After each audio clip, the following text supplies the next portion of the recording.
नमस्कार दोस्तों, मैं ओम्या हिंदी कहानी की तरफ से आपका स्वागत करती हूँ एक नई कहानी के साथ। जो हमने सुंदर राजकुमारी और भेड़िया की कहानी सुनी थी, उसी का दूसरा पार्ट है।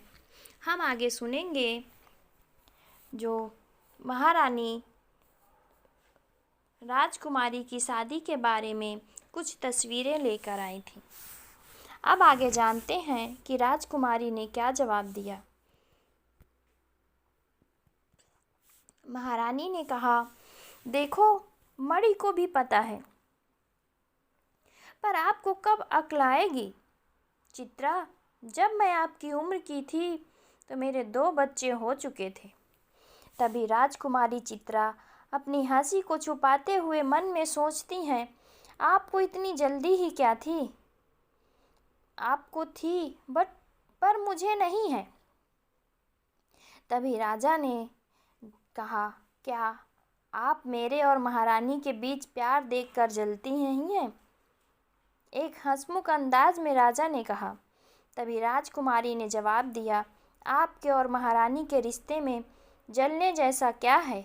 उन्होंने मुंह बनाते हुए जवाब दिया। तभी महारानी राजकुमारी की तरफ देखकर भवें उठाकर राजकुमारी से बोलती हैं, शांत होकर इशारा करती हैं। तभी राजकुमारी कहती हैं, अच्छा ठीक है, मैं शादी तो कर लूँगी, पर राजकुमार का चयन आप स्वयं कीजिए। तभी महारानी कहती हैं, ठीक है, तो आओ तस्वीर देखते हैं उन हाई क्वालिटी राजकुमारों की जिन्हें हमने चुना है। वो महारानी ठिठोली करते हुए कहती हैं।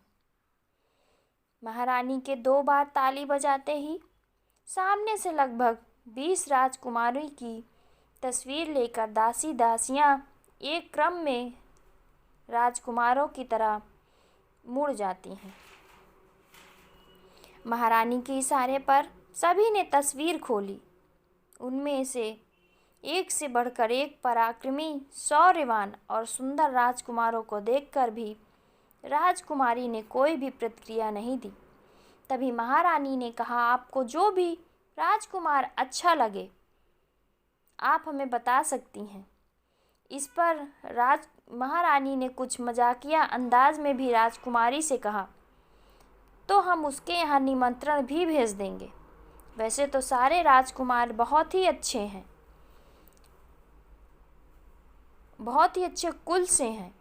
रुकिए, मैं आपके लिए इन्हें पास कर देती हूँ। कहते हुए महारानी तस्वीर को आगे बढ़ा देती हैं। मौका देखते ही चित्रा मणि को शांत रहने का इशारा करके आंखें बचाकर भाग निकली। तभी राजकुमारी कहती हैं एक क्रोधित स्वर में, सिपाही से भी पूछा, राजकुमारी, ये राजकुमार कैसे रहे? एक चित्र की तरफ इशारा करते हुए पीछे मुड़ी तो राजकुमारी वहाँ से जा चुकी थी। सिपाही कुछ बोलता उससे पहले मणि बोल पड़ी, दीदी तो भाग गईं, अभी तो वो राजमहल से बाहर भी निकल गई होंगी। और मणि हंसने लगी। महारानी राजा से अब बोली, आपने उन्हें रोका क्यों नहीं? आपको तो जिम्मेदारियां समझ आती ही नहीं। महारानी कुछ झल्लाते हुए महाराज से कहती हैं। तभी महाराज महारानी को जवाब देते हैं। महारानी को प्यार से समझाते हैं और शांत कराते हुए कहते हैं, मेरी बेटी हमेशा मेरे साथ रहे, इससे बड़ी खुशी की बात और क्या हो सकती है? आप जाने भी दो, वो अभी भी बच्ची है। इधर राजकुमारी अस्तबल में अपने मित्रों से मिलने आई, जहां उन्होंने एक घोड़ा देखा जो अभी ही सीमा क्षेत्र से आया था। राजकुमारी ने कहा, ये घोड़ा तो बहुत ही सुंदर है, ये किसका घोड़ा है? सिपाही ने जवाब दिया, राजकुमारी, ये अभी अभी सीमा क्षेत्र से आया है, अभी तक इसका मालिक निश्चित नहीं हुआ। महाराज को दिखाने के लिए आपके महल की तरफ ले ही जा रहे थे। तभी राजकुमारी ने कहा, महाराज अभी व्यस्त हैं, तब तक क्यों न मैं इसे जंगल की एक खुली हवा में लेकर आती हूँ। सिपाही ने कहा, जैसी आपकी इच्छा हो महारानी, पर संभल कर जाइएगा। राजकुमारी ने राजमहल के घोड़ों की तरह शांत नहीं है और इसकी गति भी असामान्य है। सलाह देते हुए सिपाही घोड़े को राजकुमारी के लिए सजाने लगता है। राजकुमारी बोली, सजावट की कोई ज़रूरत नहीं, राज्य में नहीं आऊँगी, मैं अपना ध्यान रखूँगी, आप मेरा यहीं इंतज़ार कीजिएगा।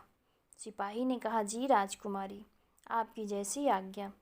राजकुमारी घोड़े पर बैठी और लगाम हाथ में ले ली। लेते ही घोड़ा इतनी तेजी से आगे बढ़ा कि राजकुमारी उसे संभाल नहीं पा रही थी। राजकुमारी को खतरे में देखकर सिपाही उनका पीछा करने लगे। उस पर घोड़े की गति असामान्य घोड़ों से कहीं ज़्यादा अधिक थी, इसलिए वे उस पर पार नहीं पा सके, पीछा करते ही रहे।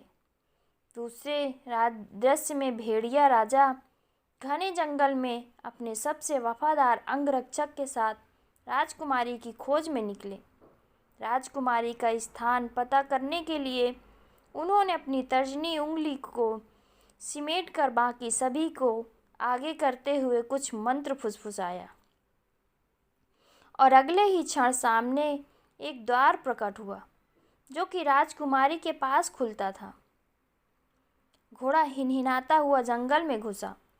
घोड़े पर काबू न होने के कारण उसकी गति को कम करना बहुत ही मुश्किल हो गया था।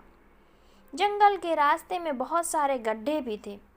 अचानक सामने एक गड्ढा आया जिसमें घोड़े का पैर अड़ गया, जिससे घोड़ा उछला और राजकुमारी स्वरक्षा करते हुए पेड़ की टहनी पकड़ने की कोशिश की, पर वो नाकाम रही और गिरने ही वाली थी। तभी राजकुमारी को खतरे में देखकर भेड़िया राजकुमार पुनः अपनी तर्जनी उंगली को सिमेटकर सभी उंगलियों को आगे करके मंत्र पढ़ा और अगले ही पल राजकुमारी उनकी बाहों में थी। ये राजकुमारी और भेड़िए की कहानी बहुत ही अद्भुत कहानी है। आप सभी लोगों को पसंद आए तो मेरे चैनल को लाइक, सब्सक्राइब और शेयर ज़रूर कर दीजिएगा।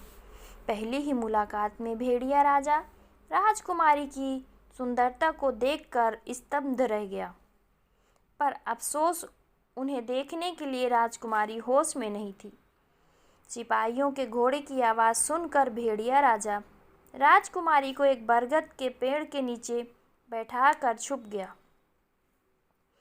राजकुमारी के होश में आते ही राजकुमारी ने पूछा, क्या यहाँ कोई और भी था जिसने मुझे बचाया है? सिपाहियों ने कहा, नहीं राजकुमारी, हम जब यहाँ आए यहाँ पर कोई नहीं था। तभी राजकुमारी कहती, पर ऐसे कैसे हो सकता है? इतनी ऊंचाई से गिरने के बावजूद मुझे एक खरोंच भी नहीं आई। वो कुछ मन में भी बड़बड़ाती रहीं। सिपाही ने कहा, राजकुमारी, हमारे महल वापस जाने का समय हो गया है, कृपया करके प्रस्थान करें। राजकुमारी सिर हिलाकर सहमति देते हुए वहाँ से महल की ओर चल पड़ी। उनके जाते ही भेड़िया राजा और अंगरक्षक शिवेन बाहर आते हैं। भेड़िया राजा ने कहा, ये तो राजकुमारी हैं, इसलिए इतने दिनों से मिल नहीं रही थी। शिवेन अंगरक्षक ने कहा, नीलमणि न होने के कारण आप कमज़ोर हो रहे हैं। महाराज, हमें यहाँ से जल्द निकलना चाहिए। शिवेन अंगरक्षक चिंता जताते हुए महाराज से कहते हैं।